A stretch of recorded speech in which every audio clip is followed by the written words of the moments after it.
Hello, internets. Welcome to another episode of Live from Studio 83 right here at TTFT. Featuring Mr. Royal, Durden Godfrey, and everybody stand up, wave, bow down, do everything you want to do because we have the return of the infamous yet attractive yet entertaining Annie. Hey, baby. How the hell have you been?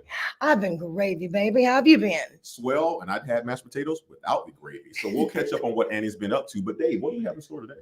Today, we are going to be counting down. Yeah, Netflix has a lot of movies. And as you know, we are connoisseurs of films. We are tastemakers of films. So we're here to let you know all out of all the films that are on Netflix, the ones that you should watch. We're going to give our 10 favorite films that are on Netflix right now. And we're going to count down from 10 to 1 with an honorable mention as we do. And we want you with us. So jump in that chat. Let us know whether you agree or disagree. But I don't know why they would disagree. This is an opinion piece, or an op-ed piece, as they say. So Dave, do me a favor. Roll that beautiful beam footage. I will in just a second. James said, "Happy Tuesday, lads. Thank you for being here, James. James, let us know how we're sounding. As always, you're the first one here. So technically, it's his job. He is a part of staff, right? And also with that being said, James, if you guys don't know, James MCD has his own channel. He's also one of our contributors to our channel, and also James is going to be the reason why what you see 48 hours from now even happened. We will be doing a review of Ezra Miller, Devil's Advocate, and that'll be coming out this Thursday, correct, Dave? Yeah, this Thursday. In a flash. Annie, say something in the mic so James can hear everything. Say something in the mic so James can hear anything. All right. Did you hear that, James? Let's see. We got a comment here. James, you guys sound great. I'm going to believe you, James. And with that, we are going to run the intro and get right into the list. Roll that beautiful beam footage.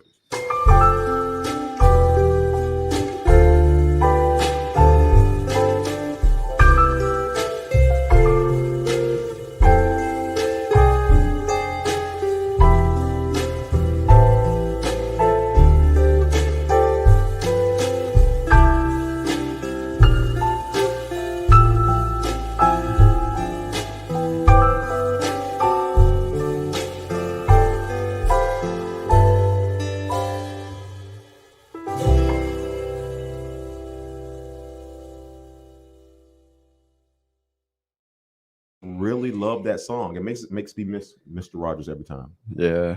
Oh, Mr. Rogers. Neighborhood. How you guys doing out there at TV? Hey, you know he had a running joke where he would just like always fart. No, Dave, I've never seen that. He fart. He's one of those guys that like fart and walk away, and then watch people like wonder who left that stink. Hey, look here, Jack Black. I don't need you going. Anyway, I hope that's true. Welcome back, and we probably lost 10 audience members now, but we want to welcome you guys back to TTFT and Live from Studio 83, the greatest show on YouTube Earth. Guys, if you don't mind, subscribe. And I also learned everything. One more thing, we want you to hit that like button because apparently that's a part of the algorithm. Shut up for 1 second. James MCD Reviews says, also, is this strictly Netflix originals or just any movies on Netflix? Any movies on Netflix. But he's also given us an idea for 4 months from now. Strictly only Netflix originals. Yeah, Netflix OGs. Series too. And you come on with that today. And Terry Miller says, love you guys. Love you too, Miss Terry. She didn't say anything about a girl. No. Well, wait, nobody's identifying anymore, but I love that Terry finally said something to more than just one person. We do one episode on Ezra, and now all of a sudden nobody here's identifying. I didn't use the word they since yesterday. All right. Anywho, what were you saying about subscribing or something? I was letting people know, number one, we want you to subscribe. But also, when you go back and look at our videos, do me a favor, hit the like button because that's a part of the algorithm. Simply subscribing only gets you to see what we get. And if you don't sign up for notifications or turn them on or hit the like button, then YouTube people, they think you don't like our videos. And we know you love them. Yeah, there's that information. Subscribe. I love that. You worked so hard on that. I mean, it took like 3 minutes, but thank you. I mean, you know. All right. So, as promised, the top 10 plus 1 films that you can watch on Netflix right now. These are the ones that if you have not seen, you should see. And everybody has Netflix, or they have a Netflix login at least. Well, they stopped that. You have to be in the same house now. You got about 30 more days, and you can't use any other people's logins anymore. Okay. Or you can be tech savvy. Yeah. All right, ladies first. Annie, what is your honorable mention? My honorable mention is it's an older movie, but I love the guy, Eddie Murphy. Dolomite is my name, and fucking up motherfuckers is my game. I mean, this has got a star. What am I trying to say? A star studded cast. We got Mike Epps, Snoop Dogg, Wesley Snipes, T.I., Keegan Michael Key is his name. Mhm. Yeah, I was Yeah. messed up on Key that. and Peele. Who else was in there? Just a bunch of different people. What's his And name? That dude from The Office. The guy that works downstairs in the warehouse. What's his name? Greg? Craig Robinson. Craig Robinson. Yeah. Daryl on the show. Daryl. Yeah. But I mean, this movie, it was funny. It was slow, but it was still funny. Like one of those movies that you would probably like shut off in the middle of it. But Me and him talked about it when you said Dolomite is my name, correct? yeah, It really is one of the few movies that really shows Eddie Murphy's acting chops versus him just being a comedian. exactly. I have Like not seen that one yet. I haven't got Yeah. to see it yet. Yeah. Surprising. Why? because No reason. Nothing. No reason. What the hell is that supposed to mean? I'm trying to do a show here. Angela says, sup. suck. I don't know, Sis. Angela. Do you have on your pajamas like the rest of the crew? I guarantee she does. I know she does too. She All right, says, hey. love your PJs, Royal. Thank. I asked her for a onesie, but she didn't have one to fit me. She did give you a onesie. Her name is Adeline. James is Oh. coming in with his number 11 is Mitchell versus the Machines, underrated animated movie. Phil Lord and Chris Miller never miss. Phil Lord and Chris Miller, that rings a very big bell in my brain, and I'm drawing a miss Chris right Miller, now. for some reason, draws a very big mate. Lord and Miller, Lord Miller. They do a show on, I think they do like, Last Man on Earth. Yeah. Great. That I James, can imagine. James, seriously, did Chris Miller recently do something else? I thought we just brought him up for something a few episodes ago. Maybe I don't know. G is in here. He says, Mr. Royal, what up, son? What up, G? Glenn, what's up, Glenn? Hey, Nah, thank it's G. It's G. What up, G? G Dog. Gmail. What If is you it? get, G Mill. if you want to get technical. That's how I'm G cooking. Mill. That. I like that. Yeah, Gmail. that's got. Yeah. Hey, that's it. Change your He name. Use- used to be G1000, but he upgraded. Gmail. James MCD, Lego Movie, Spider-Verse, Clone High. Yes, Okay. yes, Spider-Verse. Yeah, No, yeah. we're talking about the Spider-Verse. That's what it was. Mhm. Thanks, James. Thank you, sir. He's like our live course. He's fact checking stuff for us Yeah. doing this show. Thank you, James. Thank you for really being here. All right, Royal, what is your honorable mention? 2017. If you know anything about me, I self-taught myself this sport years ago because I wanted to know why the heck was this thing keep coming on ESPN every day. I'm like, this is not a sport. I got so PO'd about it. And then I finally learned how to play the game, the sport that is poker. And there's a film that came out years after that. It's not the greatest poker film. However, it's one of the best poker films you're going to find on Netflix, and that's called Molly's Game. I love Molly's Game. If you can bring that up there for me, Dave, thank you so I much. love Jessica Chastain. Well, thank you, of course. Now, number one, I didn't even know that was her. I did not know that was her name. She was amazing in this film, and I love Idris Elba in the film. Also, you know who we get in this film? What's my guy from Superbad? Michael Cera. There you go. Oh. Look at you. You was worried about us missing the point. Come on, there you go. Welcome back. This is another one I haven't seen. Surprise. I really wanna Superbad see or this. Molly's Surprise. Game? And you're one of your favorite scenes ever when Jeff Daniels does his monologue. Newsroom. Yeah. Got Aaron Sorkin writing and directing in this movie. Really? Yeah. I love Newsroom, but yes, this film right here again, like I said, first and foremost, with me being a connoisseur of poker, I've been playing for about maybe 14 years now. I understand that when you do a film about something, I want to see how technically they're going to make it correct. So they did everything correct while managing to tell us a really good story. Idris Elba was amazing. Again, the female lead was amazing. Guys, check it out. And if you don't know anything about poker, I think you'll still enjoy it. My honorable mention is a film that you could actually see the review of it on the channel, The Burbs. If you search Burbs on our channel, you're not going to find the video that I'm referring to. You have to search Philadelphia. It's hidden under that Now, title. why do they have to search Philadelphia? Because I was asked. You're an asshole. I was asked to do a review on Philadelphia, and I didn't want to. So I did a review on a better Tom Hanks film that actually lifts your spirits. And when did you get instead the review for Philadelphia into me? When you asked? When did you get it to me? The day after you asked. And how much time did I have to cut it and make sure that it premiered when it was supposed to? Longer than I've had most of the time. And this is true. I digress. What the hell was I gonna say? Oh yeah, and I stand by my decision that The Burbs is better than Philadelphia. When I saw what you did to Emma, that girl's a wreck. Have we checked on her? Me and Emma talk every other day. She's doing fine. Okay, well, I'm glad that because I can't be putting myself in a position like that. I got too much You'll going do on. that. You'll do that on Thursday with Ezra Miller. But unlike Philadelphia, The Burbs is a feel-good movie. This is honestly like a movie that I go to on Netflix when I just want something on in the background, when I need something cozy to put myself to sleep. It's familiar. It all takes place in one cul-de-sac. It's Tom Hanks. He feels like home. Joe Dante directed. He did Gremlins and Inner Space, so it's obviously shot well and put together right. Andy, have you seen this film? No. Have you seen it? No, it's funny because most stuff we've seen, you've never seen. So that, but again, that's what makes the channel work. Obscure and everything else. All right, Annie, what is your number 10? My number 10 is it's a true story actually. Two stories on my list. It's called Hillbilly Elegy with Amy Adams and Glenn Close. And this is a story about family struggles, overcoming childhood traumas, generational chain breakers, strength just to overcome weights that'll weigh down. You know what I mean? And it tugs on my heart because a lot of the issues in this movie, I support. And I just love this movie, and I love Amy Adams too. Yeah, this is a really good movie. I heard it got some heat for what would it be called? Like stereotyping Southern people as simpletons, huh? Amy did.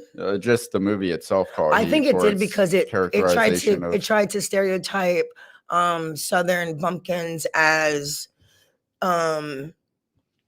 dummies, dumb, illiterate, drug addicted. I'm just saying, aren't some white hillbillies? Like that's I mean, that's pretty much how they're trying to portray that family as a white hillbilly family. Man, them people are making us look like too much like the way we are, and I don't know how I feel about that. I didn't laugh with Ernest. I didn't laugh. I didn't find it crazy when I watched My Name Is Earl. I like those shows. These are good movies. Yeah. Sometimes it is what it is. Yeah. Okay, but it was a good movie. It's on my list. I haven't seen it yet. They can still find it on Netflix now. Oh yeah, awesome, definitely. And the way that the true characters, when you see at the end of the movie how Glenn Close, matter of fact, how she looked like Mama with the glasses and the short hair, she looked exactly like the real lady. I'm gonna check that one out. I haven't seen that one. Before you get to your number 10, James MCD's number 10 is Glass Onion. He says the first Knives Out was better, but this was still entertaining. The Glass Onion is another one that's on my list too. James, do I have to watch those on my list first two before I see the one that just came out with Batista? Because I love Batista as an actor. I would argue that I don't think you have to watch them. Are they standalone? Yes, it is. It's actually portrayed. It says standalone. It's a Knives Out film, not a Knives Out sequel. It's like yeah. What did James say? Anybody else? One of the websites it did say. Now, we haven't filmed together in quite some time, and I'm just so happy that we're all back on the same page. She just mentioned a name that actually segues into my other film. She mentioned Glenn Close.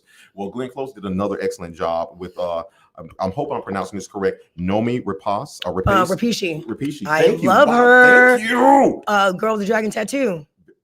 I love Naomi Rapace. Who's been in my queue. Yes. With that being said, I love this next movie too. There's a film, and most people have not seen it. What Happened to Monday?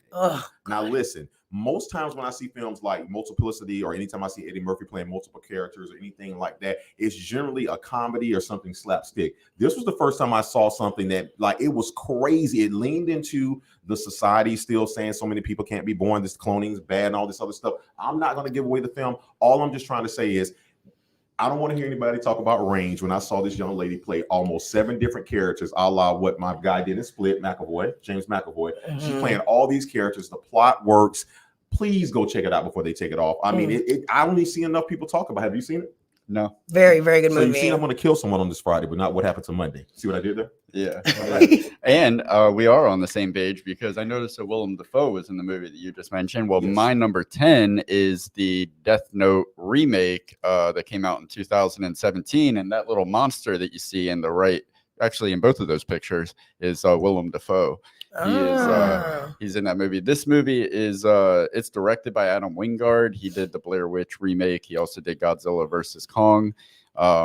I got into this movie right around the time that I watched what's number 9 on my list. I was just on a horror movie kick, and I had thrown like a handful of horror movies into my watch list that looked interesting like a few months back. And for whatever reason, I felt inspired to just not do anything and binge on the couch for a few days. And I knocked out my number 9 and my number 10, Death Note.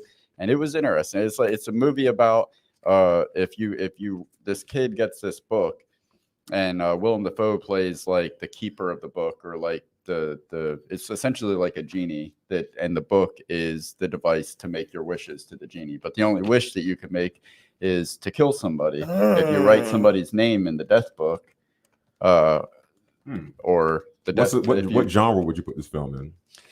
There are moments that are horrific, that are horror, kind of like Evil Dead style horror, over the top. It's sometimes it feels like a teen Buffy the Vampire Slayer type of deal. Willem Dafoe makes it a dark comedy because he's like a Freddy Krueger type of monster. He'll zing you before he kills you. So even if he kills you, he is somewhat of a scientist, so I'm pretty sure he'll bring it back to life. Yeah, it's a fun movie. I've never seen the original, so I can't compare it to that. I'm sure people that have seen the original are like, they shit all over it by remaking it, but I enjoyed it. I think Willem Dafoe is just awesome. So yeah, so that's my number 10. All right, we are right around the corner to number 9. Annie, what is your number 9? My number 9 is Aubrey Plaza and Emily the Criminal. Now I love this movie. This movie it involves credit card scams and like she just gets pulled deeper and deeper and deeper into the crime underworld, and she's just a bad bitch in this movie. I mean, I love this movie. I can feel with her as far as like having to do something to get out of debt, or having to do something and you don't really want to do it, but you have to do it. You need to do it. There's no other way that you can. I haven't seen. Is this the mule movie? Where she's forced to be a mule or no? No. They do credit card scams. She's coming out of student debt and stuff, and she goes to get these credit cards, and they go buy TVs, and then you get to keep. It's like credit card scam. You know what I mean? Like they keep the money, and you buy the TV. They keep the TV. That's another one that's on my list, but I haven't got around to it yet. I like Aubrey Plaza though. Yeah, that's what was she in before? I had a little crush on Community, or no, Parks and Recreation. No film before this TV? Mainly Mike and Dave Need a Wedding. Yeah. She bangs what's his name, like, but she's like the dude. She's banging him against the wall. You're and such a he's man. got his You're such a man. I her. asked you, was there anything else she was in film wise? Like, I can't think of anything. She was like, oh yeah, she bangs. She bangs. She bangs. Tell me though, is that not the most memorable part of that? Like, if you're gonna say one thing that she did in that movie, she fucks Adam Devine against the wall in the garage, and he's got his legs wrapped around her. Yep. And her butt looks nice in it. Weird me out. It's a good scene. Nice. It's a good scene. Real quick though, Willem Dafoe is the best part of Death Note movie. That's from James MCD Reviews, and yeah, I agree. James, did you see the original one? I feel like that might be a movie you saw. If so, I'd be interested to know how they compare. All right, Royal, what is your number 9? I did not see this one coming. I'll be honest with you. I'm going to be completely honest with you. It's your list. I know. I'm just saying, when it came, okay, let me rephrase it. Okay. I didn't know anything about this film in pre-production. Sometimes you don't know about something until Netflix drops it, and that's what's beautiful about it. Like Netflix is like the ultimate film notification. Like you'll either get the notification or you'll go on Facebook and else Bird Box will be trending or some shit like that. You know what I'm saying? Like, so, but that's not the film. But okay, so the film that really caught me off guard here was I Care a Lot. Mm-hmm. Now I Care a Lot, of course, Rosamund Pike, but of course, Mr. Peter Dinklage, who is one of the best actors, in my opinion, of all time. And the reason why I say that is because I love that he stood up for himself when he first got into his career, and they always want to cast him as any type of. Well, hold on. What was that, Annie? I said only if he could stand up. Well, I'll be working with him one day, so I'll tell him you said. Is he gonna stand up? You're gonna stand up? Like, I'll kneel down if I have to. You're gonna kneel on his lunch.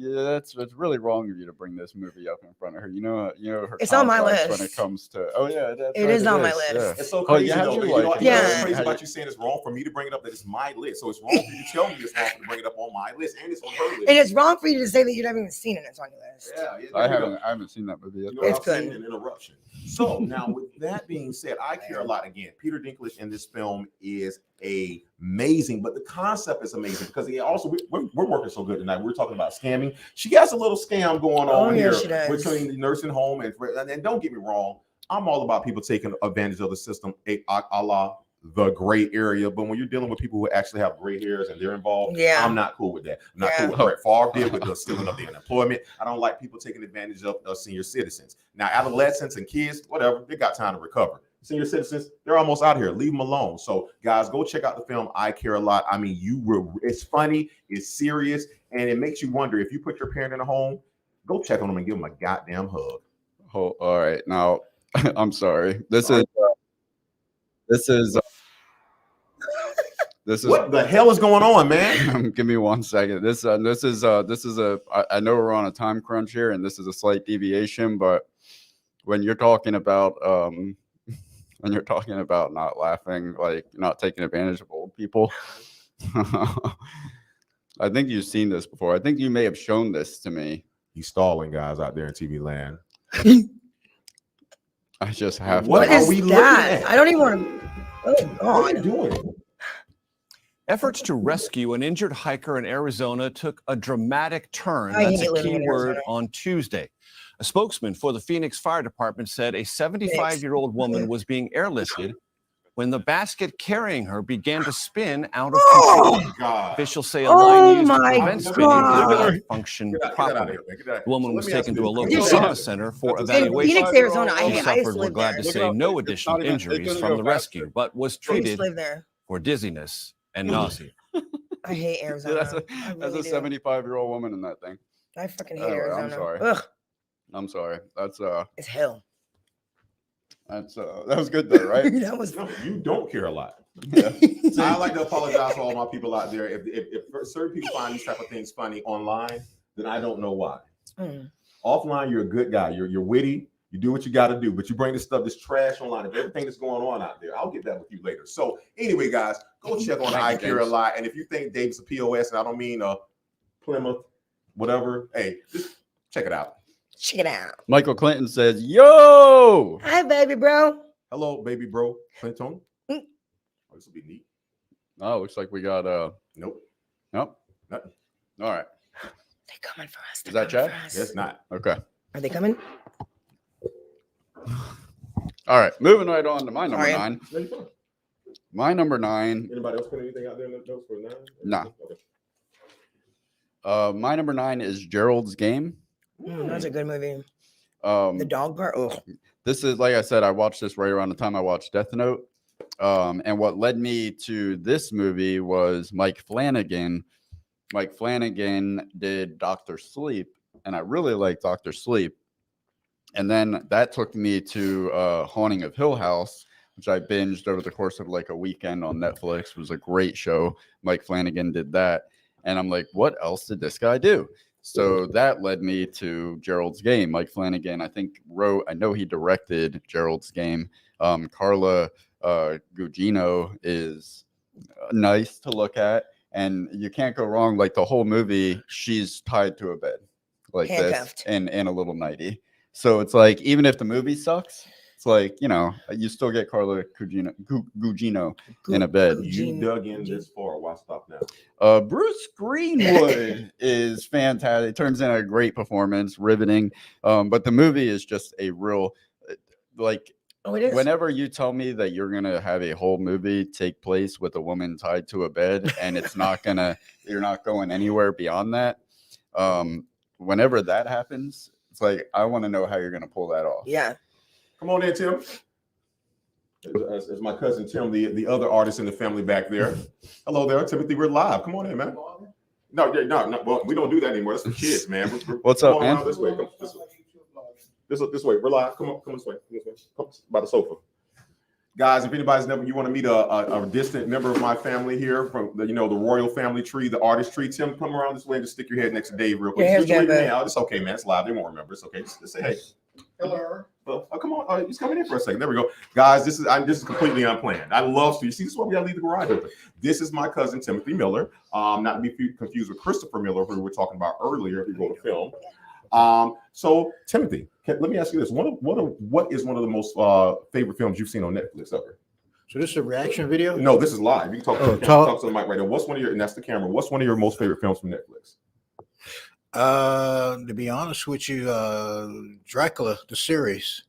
You can't do a series. It has to be a film. 1 hour. It was one that was on there recently. It was called it's like a leprechaun kind of film. You know what I'm talking about? I can't think of the Is name. it Troll? It's not Troll. Yes. The troll coming out of the mountain. Right. Yes. Yes. So while we got you here for about another minute, I just want to let people know he's one of the reasons why I got into film. My family used to always make us watch films when we were young, and he's one of the reasons why babysit when you can just put on a movie, right? That's right. DCF, help me. So, hey, yes, you got anything coming up that we need to know about? You have a channel coming up, correct? Yes, I do have a channel that I'm working on right now. I'm going to be a vlogger.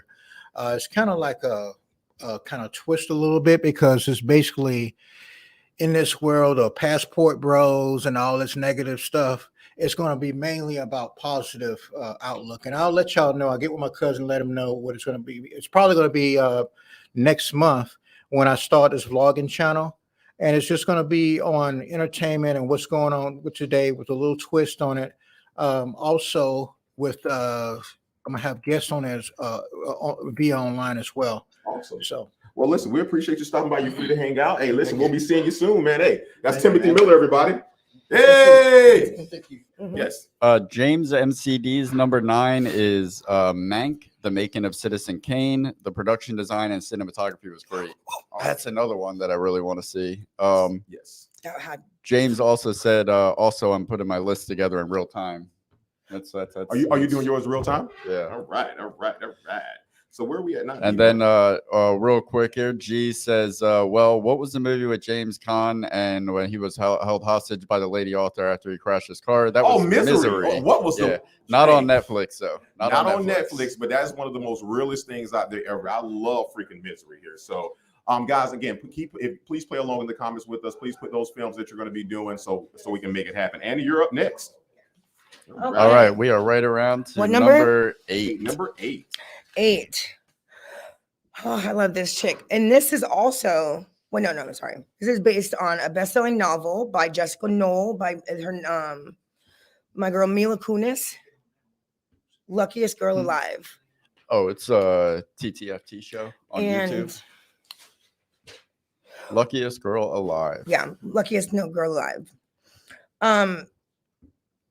She is forced to confront past events, wrestle with memories of traumatic high school experience. It involves sexual abuse. It involves gun violence in high school. Sounds like Euphoria.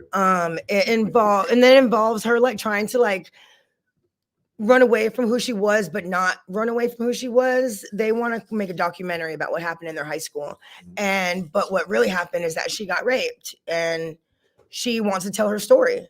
And this movie is a really good movie. It's on Netflix. Yeah, Luckiest Girl Alive. Goodness grief. All right.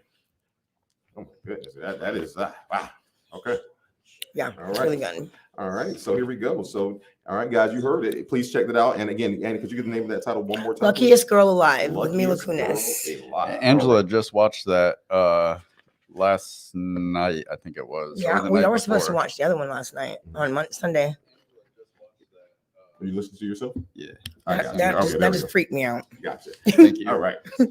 That was that looked. She looked like she killed that.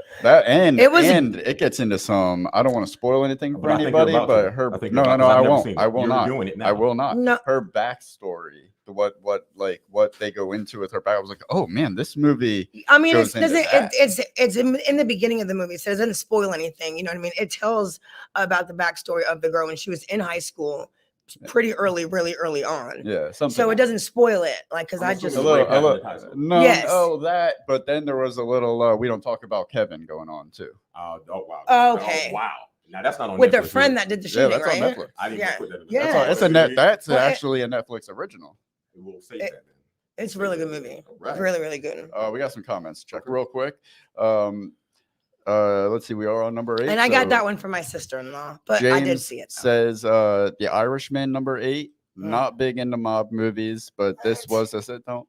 Yeah. I didn't that's say okay. anything. I heard your thoughts. I'm listening to you read James. I saw him jump up when he said that. Not big into mob movies, but this was a solid one with great performances. Yep, I agree, James. You know, That was a long movie too. it's a good, but yeah, a little too long if you ask It was me. good though. Yeah, it was all right. Are we reading the comments? Mike said, "Luckiest Girl Alive." It's a tough story, but a great movie. It very Yeah, much is.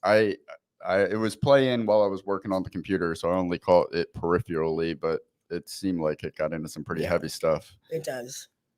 All right, Royal number 8. My number 8 is The Irishman. Hmm. James, one of our correspondents there, James just brought it up. Here's the thing about it. Let me tell you why The Irishman. Number one, let's talk about the pros. The pros are you have a Actors. star-studded cast. Hell There's yeah. a lot of backstory, and of course, this came out during the pandemic. They did not. It was one of the first major films to be released onto Netflix. It was actually one of a kind deal that Netflix ever did because, again, You look like Screech. movie just theaters then. didn't know what they would be doing, and of course, the pandemic, we didn't know what was going on. So this film right here, and again, I'm not even really going to go into what the film is about. Again, if you love mob movies and things of that nature, go watch it. But I'm going to tell you even more why to watch it. She did say it's a very long film.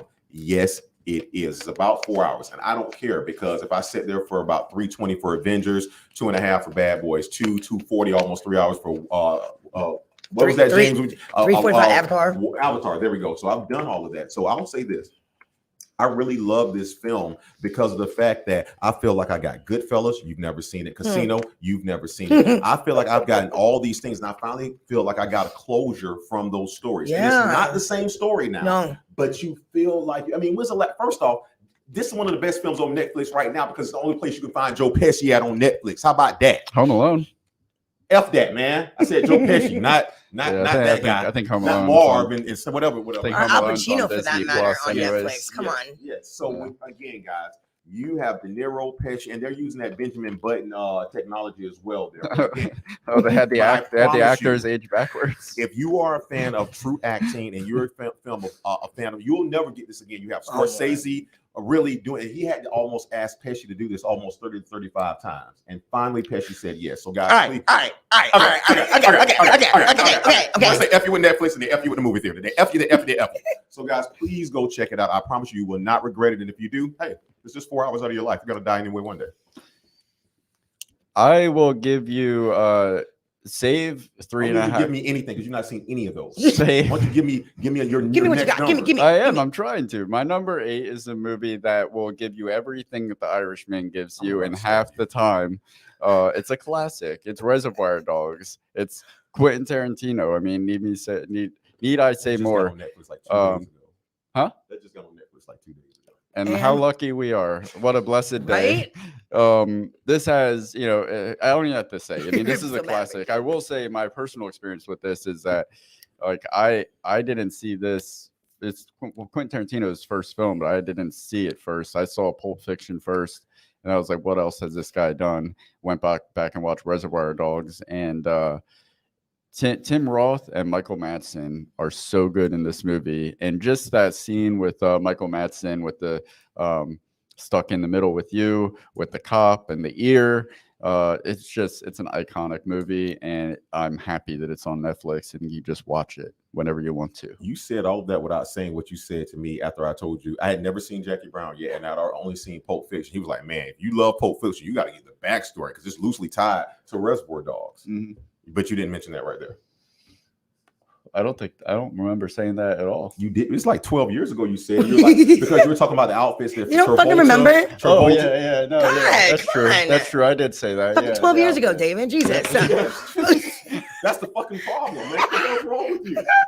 Yeah, You can do. I know. My memory isn't a problem. Damn you, man. Sorry, Andrew. Everybody's Yeah, popping. yeah. So it's the suits that Travolta and Yeah, there is that connection. I can't. And I the don't wolf, want the wolf. Mhm, Yeah. mhm. All right, Annie, what's your number 7? My number 7 is, and you kind of already jumped on it a little bit. I Care a Lot. It's with Rosamund Pike, Diane West from my ultimate longtime favorite movie, The Lost Boys. Peter Dinklage, of course.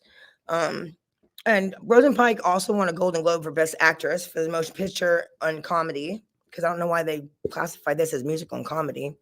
But I like this movie. She is like you said, shady legal attorney, legal guardian for older people, and she says that the one lady, Jennifer, her's the cherry of all, because she's got no living relatives, right? And so she tries to put her away, and she got ties to the mob, and it just don't happen for her. You guys want to see the old woman in the helicopter again? No, We do not. Have you seen? Have you seen the film I Care a Lot? I haven't seen it yet. I just You want need to to see it. It's you very actually good. don't care. It was in the That's based on a true story, right? You said that? no, No, not this one. it's not based on a true story. You sure? Go for it. No, Oh my No. gosh. Go for it. no. I want to double check that real I quick. don't believe it Are you is. doing it live? Go for it. I say go for it. Yeah, I don't see anything about a true story. Okay. All right, just making sure. All right. You sure? Yeah, All right. I Let me think know so. when you're ready. I'm ready. All right. My number 7, ironically, no pun intended, you have to actually go search for this. I didn't even realize it was still on there. A little known film by the actor known as William Smith, 7 Pounds. Mm. One of the most underrated performances by him and Woody Harrelson. First off, damn, he got whitewashed in that poster. I didn't know if that was Will Smith or William Smith for real. But with that being said, here, Is this the one where he puts himself in that Will Smith says, "You keep my wife's name out of your mother frickin' mouth." Yeah, it does. I mean, hey, what do you want me to say? But this film here, again, I didn't catch it on Netflix at first. I actually, believe it or not, saw this on VHS. Dating ourselves here. But with that, actually, DVD, it was one of them. 2000. This was like 2007. They were just ending. All right. The dual DVD. Isn't this the one where he was in the bathtub with like jellyfish or something? Isn't that a part in there where is he dying in the movie? Aren't we all? But no, seriously, in the film, I'm not going to go too much into it, but in the film, I will say this: you have the acting is just so pristine, and also what's the light skinned guy that all the ladies love from Think Like a Man? He was in Barbershop. Oh, Terrence Howard. No. No, God, that one, Michael Ealy. The eyes, Thank Michael you. Ali Ealy. There you go. What is it? Michael Ealy, Will Smith, and also not Zoe Zalanda. Green eyes. This is my other girl. But point being is the acting is Sanaa Lathan. The acting in this is amazing. I will not spoil it for you. I'll just say this. It may be one of Woody Harrelson's top 5 performances of his career. He's not even in there more than 20 minutes, but the part they have him play and the plot at the end, you do not see it coming. So guys, check it out. 7 Pounds. Mr. Royal approves. I'm going to have to check that out. Yeah, one of these days after Goodfellas. My number 7. Oh, before we get to my number 7, we'll do James' number 7 is Blonde. That was good. As exploitive and uncomfortable to watch as it is, it's visually stunning and has a great performance from Ana de Armas. Yeah. It's good. Yeah, I haven't seen that one yet, but I heard about the infamous John F. Kennedy. Yeah. JFKBJ. JFKBJ. She really gave it all. I saw that scene. Did you? Yeah. Doom, doom, doom, doom, doom. Go for You it. boys know. My number 7 is, and I think you guys will agree with me on this one, Bullet Train. David Leitch directed, starring Brad Pitt, Joey King, Brian Tyree Henry, and the voice of Sandra Bullock. Yeah. She sounds as good as she looks. And this movie, I mean, it's one of those movies that reminds me of like The Big Hit or stupid action comedies from the early 2000s, late 90s, where you can just kind of shut your brain off and have a fun time. And you know that nothing really bad is going to happen to the main guy. And you just, strap in and suspend your disbelief and have a good time on the ride. On the ride. And the irony that and Sandra Bullock is irony that Sandra Bullock is the one. She's like taking the place of Dennis Hopper from Speed. Now she's on the phone with the dude that's stuck on a vehicle that can't get off in a life or death situation. I can see that happening. Did you know did you know it was her when she first started speaking in the movie? I didn't, and Spoiler alert: the kid's dead the whole time.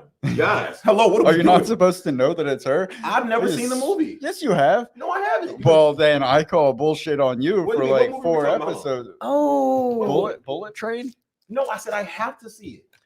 You said I was being easily upshifting. Oh, well, that's on you then. Oh, because I believed you. Oh, I'm such a good actor. Sorry. Okay. Yeah, Sandra Bullock's in it. He lives. SB. All right. Right around the corner to number 6. Number 6. Mine is and this is her directorial debut, Miss Halle Berry in Bruised. Her first directorial debut. And she trained for about 2 years on these. She did a majority of her own stunts. And on the second day of training, she already broke 2 ribs. With this movie, Jackie Justice. She's a disgraced MMA fighter who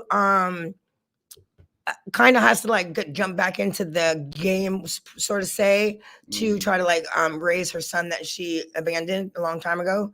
And this movie is just this another heart tugger, string tugger. Let me ask you, I've never seen it. Does it remind me of enough, or is it completely different? It's completely different. It's completely. Does she have to like defend her mom against like a shitty landlord or something? Is that a part of the story, or am I getting mixed up? I think so, because her mom has a big part in it. She's lived with her. I don't remember that part exactly, but I knew that there is a part where she's at her mom's fighting. I don't know if it's with her mom or. What's crazy to me is that I'd never even heard of this movie until I was pulling up the list. This movie is really, really, really, really. I mean, it's good. Halle Berry, and they have a couple actual MMA fighters that are in here. Halle Berry looks rough in it. Lady Killer is actually a professional MMA fighter and the flyweight heavyweight champion or something like that. She looks like Monsters Ball rough. I mean, this movie, she directed it, and feel good. She did a great job in this movie. This movie is really, really good. It looks interesting. Very much so, to say the least. $1 Million Baby. Yeah, I put it right up there with that too. Probably a little. I just better. can't believe that I had not heard of it at all. That's just. When was the first time, brother? Yeah. I mean, I heard of the movies that like The Irishman and Goodfellas, and just chose not to see them. I didn't even have to. But I went on some of y'all's lists and looked at the movies and actually kind of watched a couple of movies because I cheat. Angela just sent this. She said Annie was right. It's the jellyfish. Yeah. 7 pounds. Thanks, Angela. I didn't say. Oh, thank you, James. What the hell are you doing? You just gave me a job. Right, what the hell's going right. on? That's James's fault. I got waffle. Gosh. All right. Well, what is you bring your girlfriend over here? Now he's just taking advantage of us. No, I'm messing with you. Thank you, James. Thanks, Angela. What's your number 6? My number 6 is going to be you ever heard of Benicio del Toro, Blake Lively, Taylor Kish, and Aaron Taylor Johnson? Yes, I saw this. Now, while I am a bit of a hypocrite when it comes to this film because I love the plot, just I wish it was in reverse. This film right here, like seriously, like I mean, honestly, it's going to be on a lot of my lists. It's one of my top action films ever. It deals heavily in just marijuana being dealt the right way. It shows you where some of the strongest marijuana comes from. It shows you that when you're in the drug game and you're so high in the drug game, and I don't mean like literally on the drug, but when you're such a big player, I don't care if you're selling weed or whatever you're selling, it gets dangerous. Mm-hmm. And you need to have you a yin and yang type combination with somebody. And I love the chemistry between the two guys. One was in Afghanistan. He was on his first or second tour. He's back home. He's the enforcer. The other guy's the botanist. And then there's this girl. I'm not going to speak on her. She just reminds me of the girl from the nurse from American Werewolf in London because she likes what she likes. So I'll just say this. The film is amazing. The action, Benicio del Toro, oh my gosh. I mean, it doesn't matter what he does, right? Can he do any wrong? No, he's awesome. He really is. And it's Oliver Stone. I mean, Salma Hayek was hot in it too. Oh, Salma Hayek was hot. She is hot. She will be hot. I mean, so like I say, guys, go watch it. I really love it. It's just like I say, and I believe and if you're into the poly game, go watch it. Poly. Yeah, I know what that means. I'm just is that what the movie gets into? I haven't seen it yet. It's based in it. Huh. See, I bet Angela he wants you guys to watch it when he gets home now. Y'all see that before Goodfellas. So Savages, guys, go Right check back. it out. And speaking of Polly, don't forget Devil's Advocate this Thursday. Ezra Miller. Before I get to my number 6, James's number 6 is Trial of the Chicago 7, a very interesting and powerful story starring Sacha Baron Cohen, and is a scene stealer. Yeah, I haven't seen that one yet, but it looks awesome. I read it. I read know about it, No. man. You guys ain't watched it yet. I'll watch it. My number 7 is, oh no, sorry, my number 6 is The Perfection. Allison Williams, Logan Browning. This is just a Keep that up. I'm grabbing the beer. The Perfection. This is one of those movies I didn't know anything about it. I vaguely knew about Allison Williams because Angela watched Girls.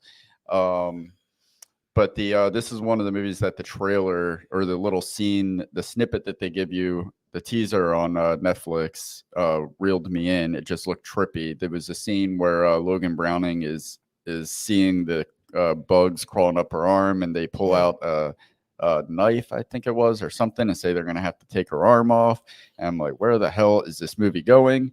And Richard Shepard is the director. I don't really know what else he's done, but this was just it was a mind fuck of a movie, and it was very, very fun to watch.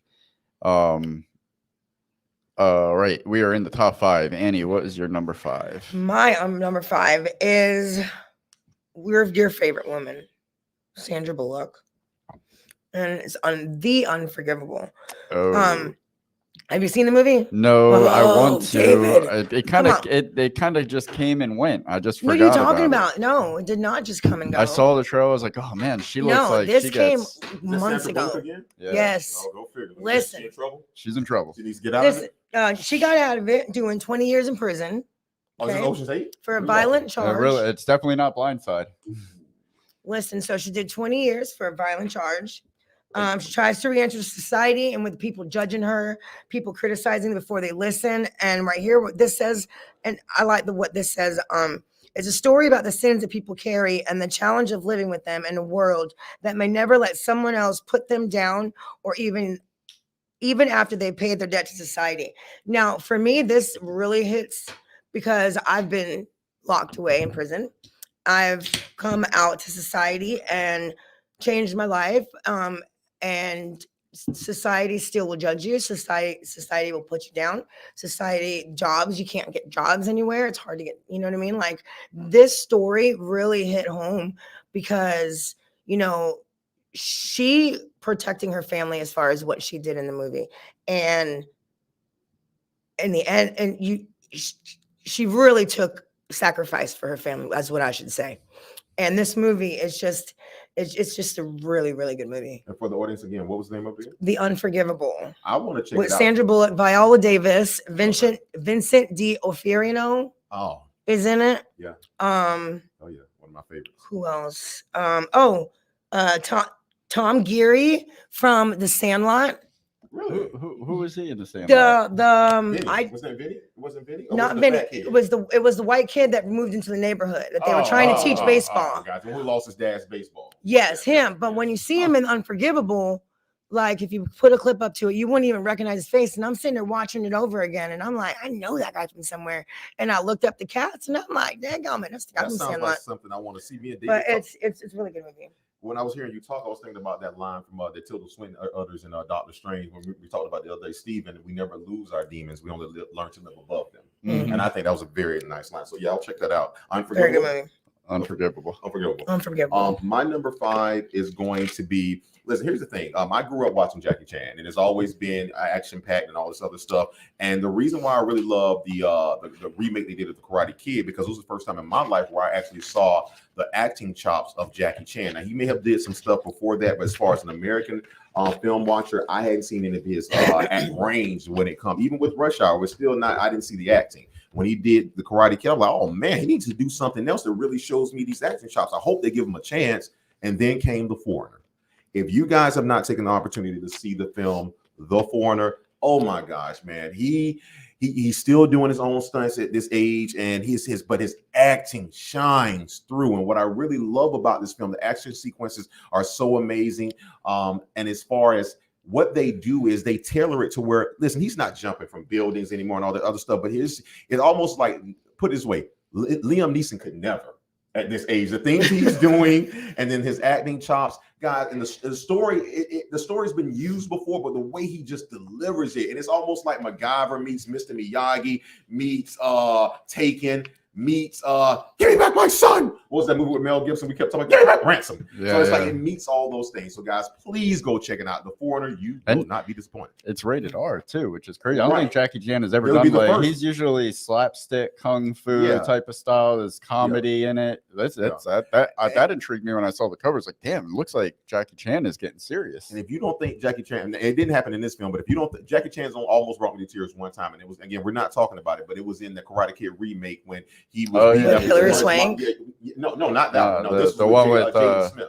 With Will Smith's son. He's beating up his car. Spoiler alert, because something happened to the car that had to do with his wife, and then you see Will Smith's son come in there and try to bring him up off his feet, and it's just like, oh man, it just almost brought me to a tear. So guys, please check it out. I forgot about his performance in that. He does have the chops to pull it off. He does, yeah. My number 5 is Between Two Ferns. Oh, Zach Galifianakis. I mean, whenever I watch Between Two Ferns whenever I watch like a Between Two Ferns segment on YouTube or something, the only thing that I'm left feeling at the end of it is like, man, I wish that was like an hour and 25 minutes longer. Or did you put me onto that? Oh, I that's something that I know that I found that. Who on to who? That's just. Me onto it, probably. I think I showed you the Obama one. No, it was Bieber. I think we started with Bieber and we took it from there. But every time I watch one of those, like, man, this is so brilliant. I could literally watch this for 2 hours. So of course, like a movie and the movie, they did it really intelligently. Like they kind of, it doesn't have to make sense. For some reason, they have to get all these interviews in a certain amount of time. So we as a viewer are gifted with 2 hours of essentially exactly what Between Two Ferns is on the YouTube skits or Funny or Die skits, but with a pretty cool, like a big film budget. And Scott Aukerman directed it. I did not realize that, but I love the show that he does did Comedy Bang Bang. And knowing that, it totally makes sense that he had his fingerprints on Between Two Ferns. It's awesome. It's a fun movie. I'll say this fair enough though. Before you go watch it though, at least watch 4 or 5 segments of Between Two Ferns before you go into the film, because you want to get the spirit of what's going on first. Yeah, because watch the film. Because when I watched the film, I was like, what the fuck is this about? You gotta watch the segment first. Starring Matthew McConaughey. Oh, and Will Ferrell is great. You got the funny. That's the CEO of Funny or Die. Before we move on to number 4, James's number 5 is Don't Look Up. It's been brought up several times on the show, and for good reason. It's a great movie, and it'll be brought up again, I imagine. Yeah, it's Or Don't Look. No arguments here, huh? No, I'm going to talk to you. All right, Andy, what is your number 4? My number 4. This was a true story, based on a true story. On a memoir called Two Kisses, a memoir of love and loss. It's Fatherhood with Kevin Hart. We got Alfred Woodward in it, Little Ray Howard in it. It's got, I forgot the girl with the green eyes, but she's so pretty at the end. But this movie is this is such a cute movie. It's heartbreaking. He goes through loss of losing his wife, having to raise the child on his own, and the struggles that he goes through, you know what I mean? Like the criticism that he gets as a single Black father, couldn't he do it, is going to be able to do it. And, like these days, we have a lot of different modern types of dads now. We have single dads. We have work at home and stay home at home dads. We have adoptive dads, like foster parents, and we have gay dads, and we have, all kinds of different and they dads too. And I'm not being funny. They dads. I'm serious. I know. Oh, doing the pronoun shit. No, I'm not being funny. I'm being serious because I don't get that. Certain people now identify as also they want to be called they. I don't get it. So you can be a single dad but still be they. But I don't. Don't worry about it. Keep going. Which one? Okay, I don't know. So anyway, this movie is a really good movie, and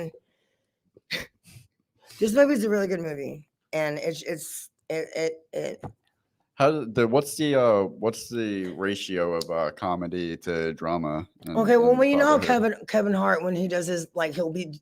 This is actually, they said, one of Kevin Hart's best performances. Actually, I did read. He's got the eyes to sell a Let- dramatic Did scene. read. I'm glad you said. He's got the His intensity. performance, which was better if you've seen both? Have you seen True Story? Not that the one with Bryan Cranston.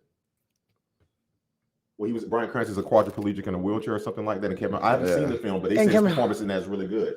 I can't think of it from some audience help us out there, but I was just trying to see if we can compare the performances. I don't know, but what I read on this was this is one of his best performances that he in a drama comedies. Oh, he has the chops, man. If they just give him a chance. But you know, like when he can be serious, but then he does his little off rants. That's funny. Then it gets funny, right. And then like of course when him and Little Ray are together, they're fucking hilarious. And then they also have an albino friend. That's also a comedian. He's in the movie. He's one of Kevin Hart's friends. So when they're all three together trying to sing the baby a lullaby to sleep, that's freaking hilarious. So yeah, you have some comedy segments in it because it's Kevin Hart, but you also have 3 men and a baby action. The what? Taking us back 3 minutes. Remember that 3 minutes? I love that movie. Yeah. Yes. All Tom right. Selleck. I love his fucking mustache. Well, what is your number 4?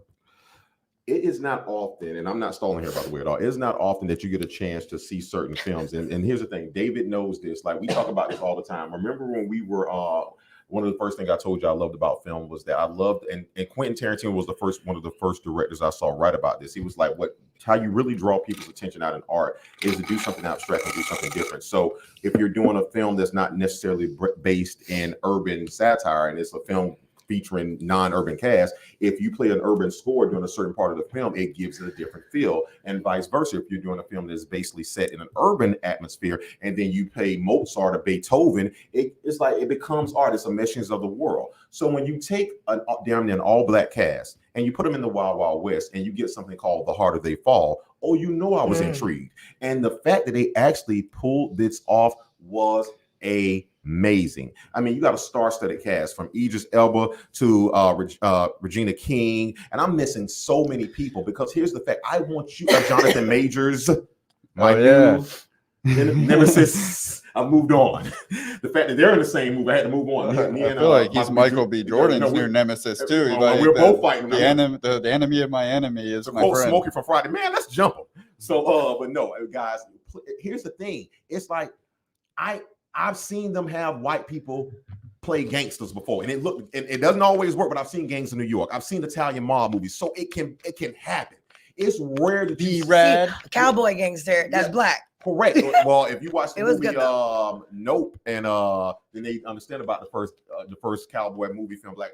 Check that out some other time. But with that being said, I love this film because it's almost doomed to fail. It's like the theaters didn't take a chance on it. You have all this star-studded black cast, and it's a Western, and they stuck true to the Western theme. Yes, like, who's this for? Right. It was for artists, for people to see that there you can paint whatever you want, and that you can be whoever you want and make something good. It doesn't matter what race or your heritage. So here's the new challenge that we'll call it the Harder They Fall challenge.